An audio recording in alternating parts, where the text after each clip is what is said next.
Perfectamente. Bueno, ¿cómo están? Mucho gusto a todos. Muchísimas gracias por la invitación. Yo quiero primero que todo, bueno, agradecer la invitación y nos parece que esta ley que nos correspondió, la nueva ley, decimos acá, pues digo nueva, aunque es una ley del año pasado, pero es una ley que todavía se está implementando, es una ley que todavía tiene mucho por desarrollar y, y es una ley importantísima en este momento del país, en este momento del mundo, diría yo. Eh, ¿Qué más importante que una ley que hoy en día proteja los recursos naturales y el medio ambiente? Entonces nos parece que esta ley es absolutamente fundamental. Así fue en su momento cuando se expidió. No hubo un solo comentario que dijera que esta ley no se requería y que no fuera importante. Hoy vemos como en Colombia el tema del medio ambiente está de moda, muy de moda. Vemos cómo se aprobó el convenio de Escazú por una mayoría en el Congreso abrumadora. Vemos cómo está tan de moda el tema del ESG y esas prácticas y cómo las empresas en el sector minero, por ejemplo, en el sector extractivo ya han cambiado el chip y entienden que esta es la prioridad número uno. Ahora bien, como no todo es perfecto en la vida, esta ley también ha generado, digámoslo así, algunos interrogantes o algunas dudas o algunos miedos y algunos mitos, diría yo.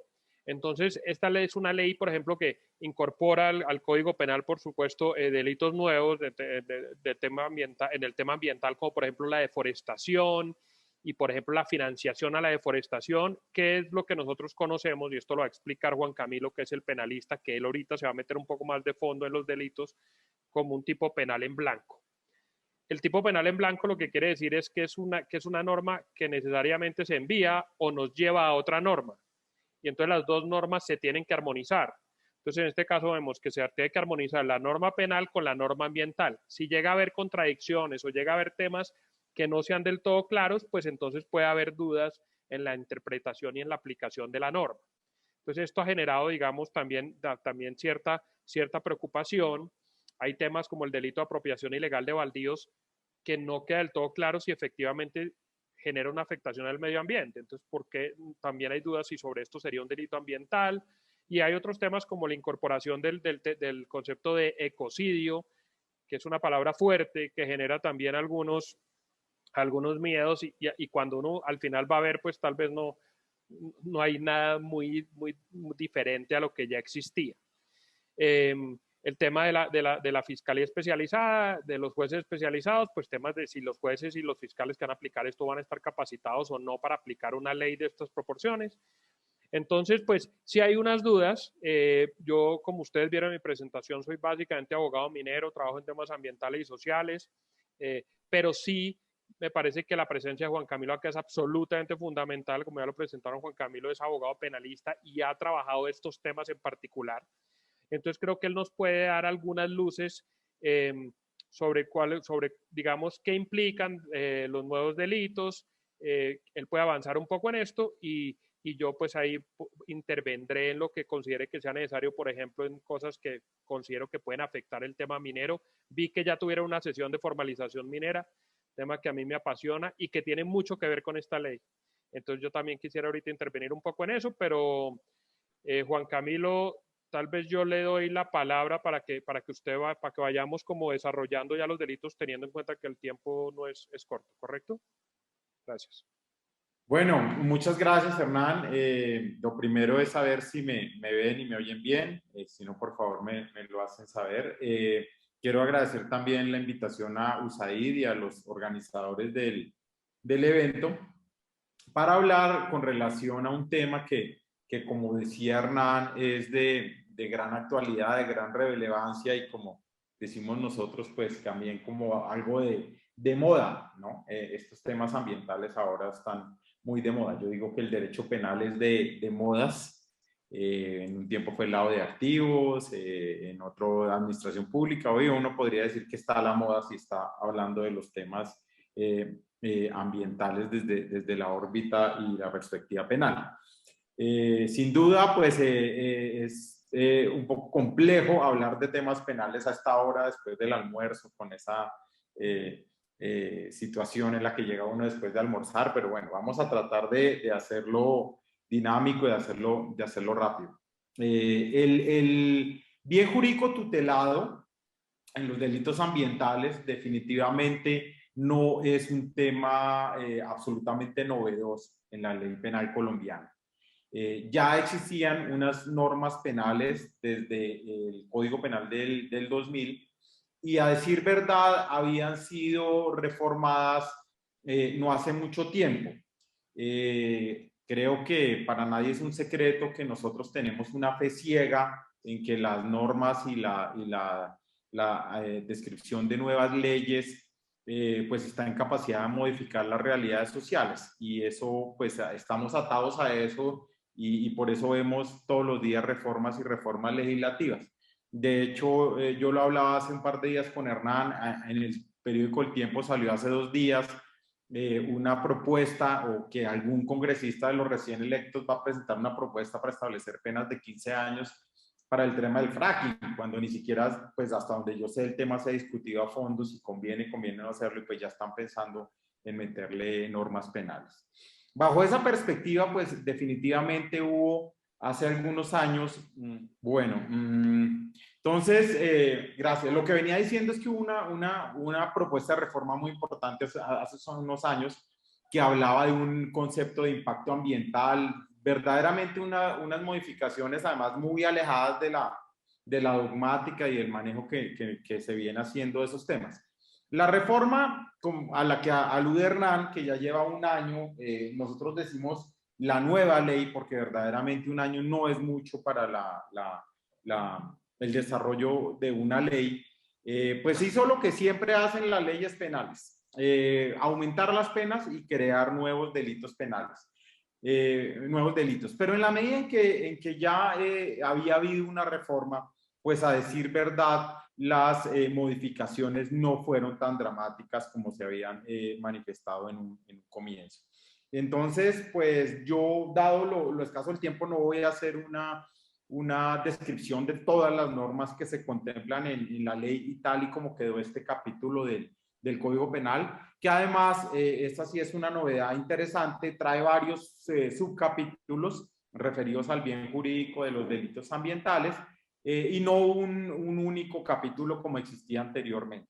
Entonces, mencionaba Hernán, quien podemos pasar a la siguiente diapositiva, que una de las grandes novedades es la incorporación del delito de deforestación, que ese no existía, que está ahí señalado en la diapositiva y que establece que la persona que sin permiso de autoridad competente o con incumplimiento de la normatividad existente y establece unos verbos rectores, talar, quemar, cortar o destruir áreas iguales o superiores a 1 hectárea. Esa discusión o esa expresión normas superiores a 1 hectárea resulta ser un poco confusa desde nuestra perspectiva, porque tal y como lo mencionaba Hernán, la mayoría de los delitos ambientales en Colombia son lo que nosotros los penalistas denominamos tipos penales en blanco, es decir, normas en las cuales la conducta se describe de manera somera en el tipo penal y requieren una labor de reenvío a otra normatividad.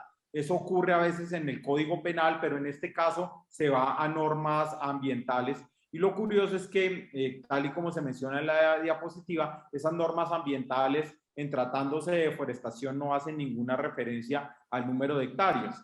Sin embargo, es curioso que la descripción normativa hable de que se genera el delito de deforestación en áreas superiores a 1 hectárea. ¿Y por qué llama la atención? Porque uno diría, bueno, ¿y qué pasa con la deforestación cuando es inferior a 1 hectárea? Yo tuve ocasión de ir algún día a una de esas charlas que se hacen apenas se expidió la norma y un funcionario del Ministerio del Medio Ambiente decía, no, es que los casos de deforestación inferiores a 1 hectárea estarían consumando otro delito que es el del artículo 328 del Código Penal, aprovechamiento ilícito de los recursos naturales renovables. Y a mí pues siempre me quedó la duda, porque uno como penalista siempre habla de que las normas penales, las disposiciones penales, tienen que vulnerar seriamente el bien jurídico tutelado. Entonces, si hay unas entidades, autoridades administrativas, si seguramente puede haber unas multas, ¿por qué o cuál es la necesidad de ir al Código Penal o de usar siempre la herramienta penal, que es la menos democrática, en situaciones que son, pues, o que no justificarían la imposición de una sanción penal? Estoy hablando de una deforestación eventualmente inferior a 1 hectárea, porque en casos como este uno pensaría, y los que están un poco más enterados de los temas penales, que eso se podría manejar a través de instituciones como el principio de oportunidad, o de pronto buscar que haya un resarcimiento ambiental, un resarcimiento de los pasivos ambientales, que podría ser mucho más eficaz que mandar a las personas a la cárcel por infracciones de menos de 1 hectárea. Pero así quedó la norma, y este es uno de los, pues, de los problemas que tiene esa norma, que tiene una norma que va a su lado, que es la promoción y financiación de la deforestación, que castiga, además de una manera más severa, más eficaz. Estamos partiendo de una pena de 96 meses, que para el ámbito colombiano es un mínimo bastante alto y que permite que en el transcurso de una investigación incluso se puedan pedir medidas privativas de la libertad a quien promueva, financie o de alguna manera esté ayudando a que haya un caso de deforestación que, pues, de acuerdo con la norma anterior, tendría que ser superior a 1 hectárea. Y llama la atención dentro de esta norma que hay una circunstancia de agravación que hace la pena bastante considerable cuando esa deforestación se hace para el desarrollo de explotación ilícita minera, que puede ser un caso, no sé, minería de carbón, minería de oro. Entonces, hay que tener gran cuidado al desarrollo de esta norma en lo atinente a esa circunstancia de agravación, porque puede ser que lo que se esté buscando castigar es la deforestación cuando va acompañada de un esquema de minería ilegal. Pero hay una norma en la que, pues, me quisiera detener, que es la siguiente, que resulta bien paradigmática, pues, de esta forma Juan en la Camilo, que Juan Camilo, sí. ¿me permite hacer un comentario sobre la Claro, norma Hernán. anterior? Antes de que usted pase a la otra. No, es que quería hacer un comentario y es, yo les dije al principio que acá había un tema donde había una relación importante en el tema de esta ley con el tema de formalización minera. Si bien acá se habla en esta norma de promoción y financiación de deforestación de agravación en exploración y explotación ilícita, ustedes seguramente ya vieron y seguramente discutieron la nueva ley de formalización. Ustedes saben que en formalización minera hay varias opciones, como son el subcontrato de formalización, la cesión de contrato, contratos de operación, pero siempre hay un tema abierto en las formalizaciones mineras, que es el tema de responsabilidad. Y como en la formalización minera, porque tiene que ser así, hay una prerrogativa para que a quien uno esté formalizando pueda seguir operando, y en ese orden de ideas uno no puede como titular minero ni denunciarlo, ni interponer amparos administrativos. Yo sí sé que en el sector minero y en los titulares esta norma genera mucha preocupación, y el tema es, yo arranco un proceso de formalización, no queda clara la división de responsabilidades, y si dentro de la prerrogativa el minero informal está operando y hay deforestación, ¿será que yo podría estar incurso en que estoy financiando o promoviendo esa deforestación? Y entonces no solo tengo la pena, sino además la tengo agravada de alguna manera por adelantar un proceso de formalización. Yo creo que es un tema por lo menos para mirar, y es un tema que se ha debido aprovechar la nueva ley de formalización para aclararlo, pero sí me parece que acá hay un tema que se debe mirar y que genera preocupación un poco. Entonces quería mencionárselos porque tiene una relación directa con el tema de formalización minera. Perdón, ya puede seguir con su otra. Sí, es el típico caso de lo que hablábamos hace algún momento. Hernán lo trae a colación y que creo que hay unas preguntas, si se alcanzan a ver al final, sobre esa armonización que debería existir entre las normas penales y las normas de reenvío, es decir, las normas ambientales, que no siempre es fácil de analizar, de actualizar, de traer a la realidad. Hay una novedad bien interesante en el Código Penal, y es que nos trae el concepto de ecocidio. Hay una tendencia a pensar que, incluso hay una tendencia a nivel mundial de decir que el ecocidio, que es un daño masivo y destrucción generalizada, grave y sistemática del medio ambiente y de los ecosistemas, pues debería llevarse al nivel de de un delito del cual toma el nombre, que es el genocidio, de los delitos de lesa humanidad. Incluso hay quienes plantean, y ustedes lo pueden buscar en Google y eso, que eso debería entrar a cero, el ecocidio, esos graves daños generalizados al sistema y a los ecosistemas y al medio ambiente, deberían hacer parte de los delitos que está contemplando la Corte Penal Internacional, que se refieren básicamente a temas de genocidio, de delitos de lesa humanidad, de crímenes de guerra y crímenes de agresión. Se incluiría el ecocidio como una quinta modalidad de esos delitos, pues eso se ha planteado y pues llama la atención que eso se traiga a la norma colombiana, a la normativa colombiana, pero se trae de una manera muy curiosa y que yo digo no genera ningún efecto práctico, ¿no? Porque se establece en el artículo 333 que ya hablaba del daño en los recursos naturales y que establece que incurre en una pena que sí es aumentada en alguna proporción, pasa de 48 a 60 meses de prisión mínima, a quien o castiga o penaliza a quien genera graves daños en los recursos naturales. Y después hay una norma que define el ecocidio. Entonces uno se imaginaba, o yo la primera vez que vi la norma, yo dije, uy, seguramente lo que va a decir es que en los casos de ecocidio, que uno entendería que es un daño en los recursos naturales calificado más gravoso porque implica un daño masivo y una destrucción generalizada del medio ambiente, pues que iba a haber un aumento punitivo, algo como esas fórmulas que utilizan a veces las normas penales que dicen sin perjuicio de lo anterior y si se trata de un daño o de un ecocidio, la pena se aumentará de una tercera parte a la mitad. Y resulta que no, que es bien curioso que se trae la definición de ecocidio, pero la norma no termina aumentando la pena con relación al delito de daño en los recursos naturales. Entonces, pues yo he oído en otras charlas una gran preocupación sobre este concepto de ecocidio, que sí resulta pues ser novedoso, pero realmente los efectos prácticos desde mi punto de vista no son dramáticos. También está el delito de contaminación ambiental, en el cual Excusa, hay Juan una... Camilo, es que se nos perdió la pantalla ya. Ya. Ya van como más de 15 minutos Listo. para que lo tengan. Voy a cerrar diciendo pues que en este delito de contaminación ambiental no hay mayores novedades. Hay dos novedades muy importantes, digamos, yo ya sean, a pesar de lo breve del tiempo, ya he hecho referencia a las principales novedades sustanciales. Hay dos novedades muy importantes desde el punto de vista procesal. La primera es que se fortalece la unidad de delitos ambientales de la Fiscalía General de la Nación. Ya existían unos fiscales de unidades nacionales dedicados a este tema, pero en la norma se insiste en que eso debe fortalecerse. Y eso implicará, hay unas preguntas sobre ese tema que de pronto ustedes pueden discutir en los grupos, implicará una necesidad de mayor formación a un número mayor de fiscales que ya estaban conociendo de esos temas y esas investigaciones.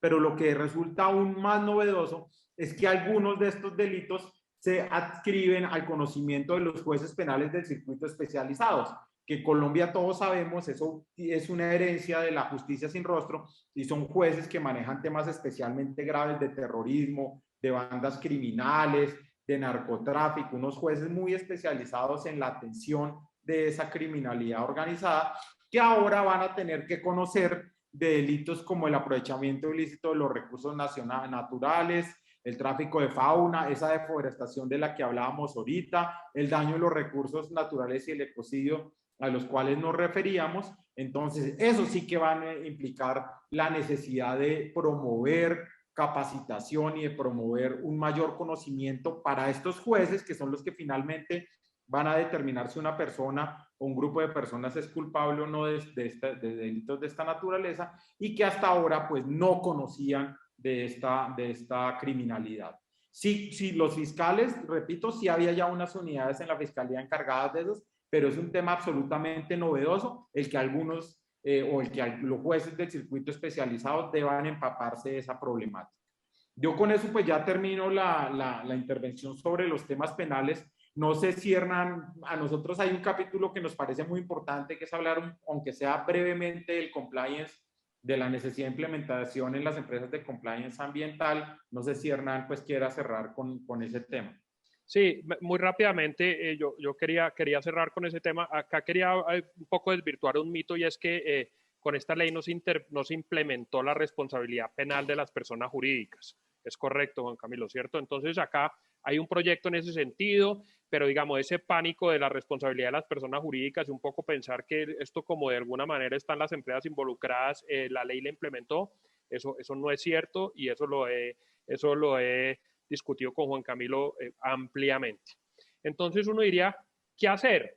Correcto, ¿qué hacemos de todas maneras? Porque accidentes se presentan, temas de cuando uno tiene una mina, cuando uno tiene un proyecto extractivo, ya sea de minería, de petróleo, de lo que sea, hay accidentes. Entonces, ¿qué puede hacer, digamos, una empresa? Porque claramente acá sí puede haber una responsabilidad de los directores, de los representantes legales, etcétera, etcétera. Entonces, acá hay un tema de compliance, lo que hemos llamado compliance penal y ambiental.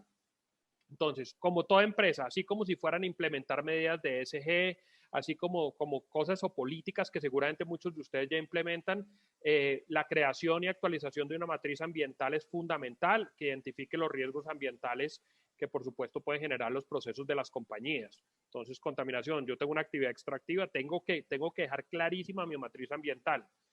La política de prevención de riesgos, por supuesto, toca implementarla y además toca enseñársela a los contratistas y a los empleados de la compañía y a todos los que tengan que ver con la operación de la empresa, ¿correcto? Entonces revisamos planes de contingencia, incorporamos todas las medidas que necesitemos que hagan falta para prevenir contingencias ambientales. Y al final del día, si hay un accidente, pues por lo menos yo voy a poder demostrar que tuve todo el cuidado y puedo desvirtuar el tema con el deber de cuidado, ¿correcto? Hay que tener mucho cuidado en el tema de minería con la conexión entre el nuevo delito de deforestación y el desarrollo de la actividad de minería informal, en este caso hablan de minería ilegal. Hay que tener mucho cuidado en el tema de si hay que denunciar, toca denunciar, ahí no hay nada que hacer. Y las debidas diligencias, cada vez que yo voy a entrar en un área, cada vez que yo voy a celebrar un contrato, yo tengo que hacer una debida diligencia que antes era una debida diligencia de cumplimiento de contratos, hoy es una debida diligencia sobre todo ambiental, social y de tierras. Entonces yo sí creo que hay como unas normas que hay que seguir que nos permitirían estar un poco más tranquilos dentro de las empresas. Y yo creo que hay que implementarlas, ya se ha hecho, ya hay empresas que lo están haciendo muy bien y al final del día, cuando hay un accidente, yo voy a poder decir que cumplí con todas estas medidas y vamos a poder entre todos proteger el medio ambiente. Qué pena que nos tocó correr un poco. Yo creo que acá podemos terminar. Acá vamos a quedar obviamente disponibles y pendientes y por supuesto que la presentación también se las vamos a compartir donde está un poquito más clara la descripción de todos los delitos. Muchísimas gracias nuevamente.